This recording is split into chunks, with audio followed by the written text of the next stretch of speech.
Павлодар облысы мектептерінің кітапханашылары өздерінің жыл бойғы жұмыстарын қорытындылады. Екібастұз қаласының білім бөлімі олар үшін 11-ші орта мектепте облыстық вебинар практикум өткізді. Шараның өзі балалар жылдының кітап оқуға құштар мектеп жобасы шеңберінде өткізіліп, мамандардың кәсіби шеберлігін арттыруды көздейді. Бұл шараның мақсаты мектеп кітапханаларының жұмыстарын қорытындылау. Бүгінде мектеп кітапханаларының жұмыстарына жаңа бағдарламалар енгізілуде, жаңа талаптар қойылуда олардың алдына. Оның үстіне оқу жылы аяқталды. Осы вебинар практикумда атқарған жұмыстарымыздың нәтижесін талқылаймыз. Ағымдағы жылы өңіріміздің 25 мектебіне коверкинг аймақтар құрылатын болады. 25 кітапханаға компьютер беріледі. Бұл да үлкен жұмыстың бір бөлігі және мектеп кітапханалары үшін үлкен көмек. Гүлнар Искакованың айтуынша, бүгінде кітапханашылардың мәртебесі арта түсуде. Оның үстіне кітапханалар жүйесінің жұмысы да өзгеріске ұшырап, кітапхана қоры жаңартылды. Қаламыздың құрметті азаматы, ақын, жазушы Жұмағали Қоғабай өңіріміздің мәдениеті мен әдебиетіне үлкен үлес қосып жүр деуге болады. Оның жұмыстарының ішінде балаларға арналған шығармалар да бар. Үйдегі баланың ең кішісі болғаннан кейін тентектеу болдым, нәрсені сындырып тастау,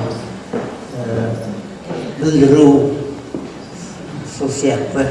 Бірақ содан кейін оны жөндеу сияқты қылықтар тентек балаларға тән мінез менде де болды. Сол осы қызықты жайттар ата-анамен болған балалармен ойнаған сәттердің бәрі мына менің жазған кітаптарыма біразы енді. Автор соны жалпы қарап отырсақ, қай балалар үшін қарасақ та өзінің өмірбаянындағы жайттарды кіргізеді. Мен де сондай жайттарды өзімнің балаларға арналған ғаламтордың әлегі, тышқанның қулығы деген кітаптарда бар. Семинарға Павлодар, Ақсу және Екібастұз қалаларының Успен және Ертіс аудандарының кітапханалары жүйесінің қызметкерлері қатысты.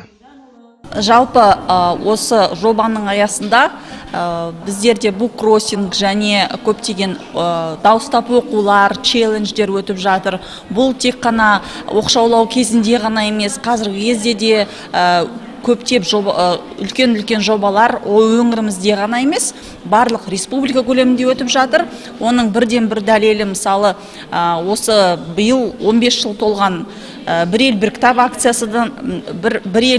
акциясы да осы жерге кіріктірсе болады. Және жалпы өскелең ұрпақтың бойында патриоттық сезіммен қоса көптеген жалпы рухани қасиетті, рухани бағдарды беруге үлкен үлесін қосады деген ойдамыз. Өткізілген іс-шараларымыздың қорытындысы және де бір-біріміздің өткізген нәтижемізбен бөлісіп, сіздердің мектептеріңіздің істеген іс-шараларыңызды көріп, біз де өзімізге бірдеме аламыз деген ойымызбен біз өткізген шараларды сіздермен бөлісіп көрсету.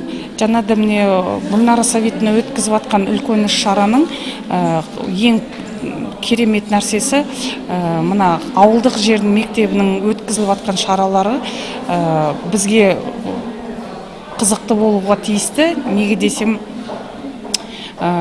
жас ұрпақты кітап оқуға бейімдеу біздің бірінші мақсатымыз. Соны қалай өткізіп, қалай бейімдеп атқандарын көріміз келгені себебі осы.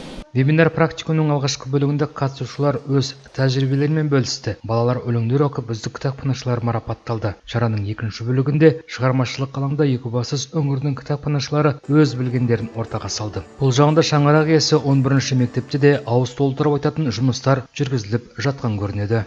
Биылғы оқу жылында бізде мектебіміздің кітапханасын біраз кішкене көркейттік. Әлі де жұмыстары жүргізілетін болады.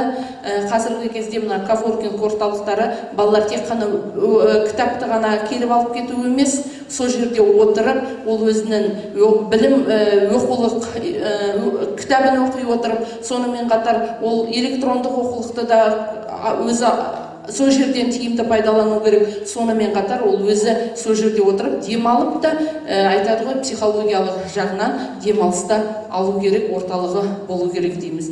Сондықтан осындай кітапханалар барлық қала мектептерінде ол жанданады. біз оған сенімдіміз баршамыз. Сондықтан жоғарғы буындардың біздерге, мысалы, жоғарғы буынымыз ол біздің болашақ қазіргі отырған мектеп алдымыздағы біздің оқушыларымыз. Сондықтан тиімді жұмыстарын шығармашылықпен арттыруға біз барлығымыз атсалысып жұмыла кірісуіміз керек. Мектеп кітапханашыларының атсалысымен республика көлемінде оқуға құштар мектеп жобасы жүзеге асуда. Соңғы 2 жылда іске асқан жобаның тиімділігін қазір көрудеміз дейді кітапханашылар.